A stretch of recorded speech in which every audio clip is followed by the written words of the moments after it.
शादी हर कल्चर में एक सैक्रेड मोमेंट होता है, लेकिन पिछले कुछ सालों में रिलेशनशिप और शादियों को लेकर एटीट्यूड बदल रहा है, स्पेशली पाकिस्तान में।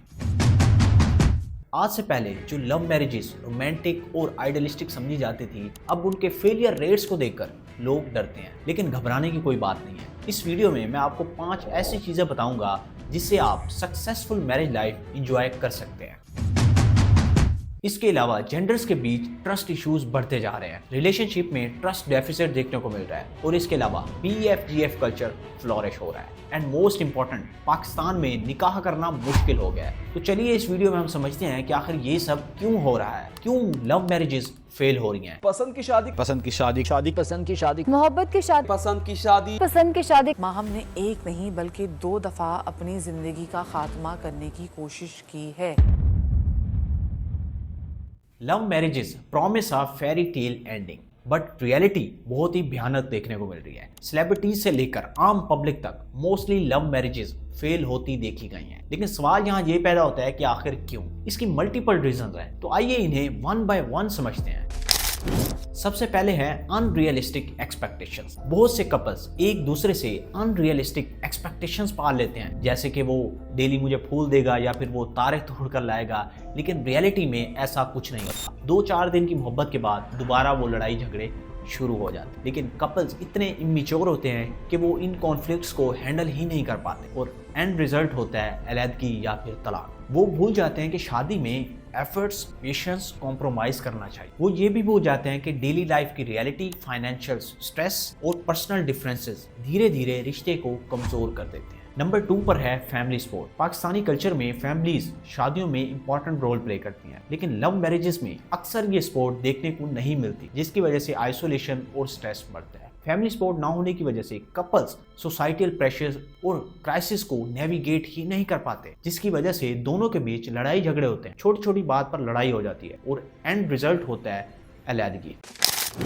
नंबर 3 पर है कल्चरल और सोसाइटल प्रेशर। मोस्टली कपल्स जो कि लव मैरिज करते हैं, उन्हें सोसाइटल जजमेंट का सामना करना पड़ता है, जो कि उनके रिश्ते में अक्सर बिगाड़ पैदा करता है, क्योंकि उन्हें बार बार डिफरेंट कॉम्प्लीमेंट सुनने को मिलते हैं, जो कि उन्हें स्ट्रेस और एंग्जाइटी और डिप्रेशन का शिकार कर देते हैं। सोसाइटी की गॉसिप और इंटरफेरेंस रिलेशनशिप को और भी बिगाड़ देती है, जो कि कपल्स के लिए हॉस्टाइल एनवायरनमेंट क्रिएट करता है। नंबर 4 है कंपैटिबिलिटी इशू। शुरू में फिजिकल अट्रैक्शन वगैरह से कपल्स एक दूसरे को पसंद तो कर लेते हैं और इवन के शादी भी हो जाती है, लेकिन बाद में जब रियलिटी सामने आती है तब वो ये समझते हैं कि हम में कुछ सेम ही नहीं है। आई मीन रिलीजन, फाइनेंस या फिर फिजिकली वो एक दूसरे से मैच ही नहीं करते, उन्हें अलहदा हो जाना चाहिए। नंबर 5 है कॉन्फ्लिक्ट रिसोल्यूशन की स्किल्स की कमी। मोस्टली लव मैरिजेस में कपल्स के पास कॉन्फ्लिक्ट को सॉल्व करने की स्किल्स ही नहीं होती, जो फ्रीक्वेंट आर्गुमेंट्स और अनरिजॉल्व्ड इश्यूज का रीजन बनते हैं। दोनों ही मैच्योरिटी से काम नहीं लेते और बात तलाक तक आ पहुंचती है। Last and the most important is respect. शुरू में लड़के बहुत बड़े बड़े दावे करते हैं, लेकिन बाद में ये सब भूल जाते हैं, जिसकी वजह से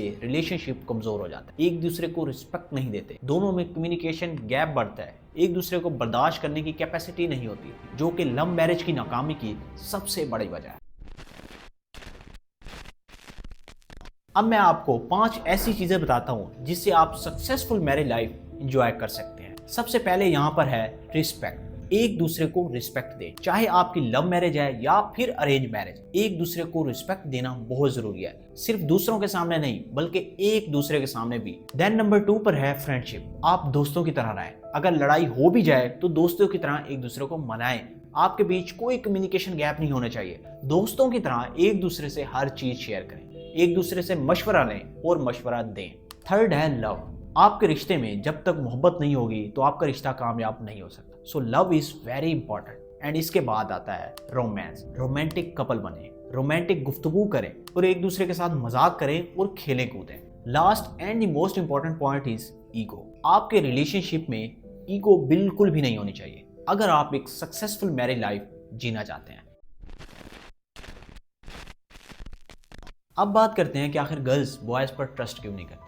इसकी मल्टीपल रीजन है, सो इसे वन बाय वन डिस्कस करते हैं। इसमें टॉप पर आता है झूठ बोलना और धोखा देना। मोस्टली बॉयज अपने रिलेशनशिप में झूठ बोलते हैं। जब ये बात लड़कियों को पता चलती है तो इससे रिलेशनशिप में ट्रस्ट डेफिसिट पैदा होता है। जिससे लड़कियां बॉयज पर ट्रस्ट नहीं करती। सेकंड है ऑब्जेक्टिफिकेशन। सोशल मीडिया से लेकर ड्रामास, मूवीज तक सब में वीमेन को एज अ ऑब्जेक्ट पोर्ट्रे किया जाता है और हमारी यूनिवर्सिटीज़ और कॉलेजेस में भी अक्सर बॉयज़ लड़कियों को फिजिकली ऑब्जेक्टिफाई करते हैं, जिससे लड़कियां इनसिक्योरिटी फील करती हैं और वो बॉयज़ पर ट्रस्ट नहीं करती। थर्ड है एक्सप्लॉयटेशन का डर। मोस्टली केसेस में रिलेशनशिप में ये देखा गया है कि अक्सर बॉयज़ लड़कियों को इमोशनली और फाइनेंशियली ब्लैकमेल करते हैं। लड़के अक्सर लड़कियों को प्राइवेट पिक्चर्स या फिर कन्वर्सेशन से ब्लैकमेल करते हैं, जो लड़कियों में बॉयज़ को लेकर ट्रस्ट डेफिसिट पैदा करता है। और फिर आता है सोसाइटल डबल स्टैंडर्ड्स। बॉयज़ को उनकी मिस्टेक्स के लिए अक्सर कम रिपरकशंस फेस करनी पड़ती हैं, जबकि लड़कियों को सोसाइटल जजमेंट्स का सामना करना पड़ता है, जिसमें अक्सर उनके कैरेक्टर्स पर बात की जाती है। फिफ्थ है miss information. Social media rumours और फेक नैरेटिव्स बॉयज़ को नेगेटिव लाइट में पोर्ट्रे कर, जिससे लड़कियां ये समझती हैं कि तमाम लड़के एक जैसे ही होते हैं। इसी वजह से वो मोस्टली बॉयज़ पर ट्रस्ट नहीं करते, जिसकी मेन वजह है वो लड़के जो सालों रिलेशनशिप में रहने के बाद लड़कियों को धोखा दे देते हैं। अब बात करते हैं कि आखिर पाकिस्तान में BFGF कल्चर क्यों बढ़ता जा रहा है। इसकी भी मल्टीपल रीजन है, जिसमें टॉप पर आता है मीडिया का इन्फ्लुएंस। सोशल मीडिया हो, वेस्टर्न मूवीज हो, ड्रामाज हो या फिर सीरीज, इन सब ने डेटिंग कल्चर को ग्लोरीफाई कर दिया है। इंस्टाग्राम और टिकटॉक ने डेटिंग कल्चर को नॉर्मलाइज कर दिया है, जिससे यूथ अट्रैक्ट हो रही है। नंबर 2 है मैरिजेस में देरी। सोसाइटल प्रेशर या फिर फैमिली नॉर्म्स की वजह से मोस्टली मैरिजेस लेट हो जाती हैं, जिसकी वजह से आज की यंग जनरेशन बाहर कंपेनियनशिप ढूंढने पर मजबूर हो जाती है। नंबर 3 है अर्बनाइजेशन और इंडिपेंडेंस। सिटीज में फ्रीडम और इंटरेक्शन बढ़ने की वजह से रिलेशनशिप नेचुरली फॉर्म हो जाते हैं। को एजुकेशन में लड़के और लड़कियां इकट्ठे पढ़ती हैं, तो वहां पर ऑटोमेटिकली ही लड़के और लड़की के बीच ये रिलेशनशिप कायम हो जाती है। नंबर 4 है इमोशनल नीड्स। आज की जनरेशन अपनी इमोशनल डिजायर्स को भी पूरा करने के लिए भी रिलेशनशिप का हिस्सा बनती है। अब बात करते हैं कि आखिर पाकिस्तान में निकाह करना इतना मुश्किल क्यों हो गया है। इसकी भी मल्टीपल रीजन है, जिसमें टॉप पर है हाई कॉस्ट। लेविश वेडिंग्स, डाउरीज और अननेसेसरी एक्सपेंसेस ने शादी करना काफी मुश्किल बना दिया है। हमारी यंग जनरेशन आज सोशल मीडिया इन्फ्लुएंसर से काफी ज्यादा अट्रैक्टिव है। फैमिली व्लॉगिंग ने इनका दिमाग खराब कर दिया है। आज के दिन हर लड़के या फिर लड़की की ख्वाहिश होती है कि वो ग्रैंड इवेंट होस्ट करे, सिर्फ सोसाइटल प्रेशर की वजह से, जिसके चलते उनकी फैमिलीज अक्सर डेट में चली जाती है। नंबर 2 है सोशल नॉर्म्स। इंटरसेक्ट मैरिजेस हों या फिर इंटरकास्ट मैरिजेस, उन्हें शदीद ऑपोजिशन का सामना करना पड़ता है, जिसमें मोस्टली रिश्तेदार तो नाराज ही हो जाते हैं या फिर रिश्ते तोड़ने का हिस्सा बन जाते हैं। देन आता है पेरेंटल कंट्रोल।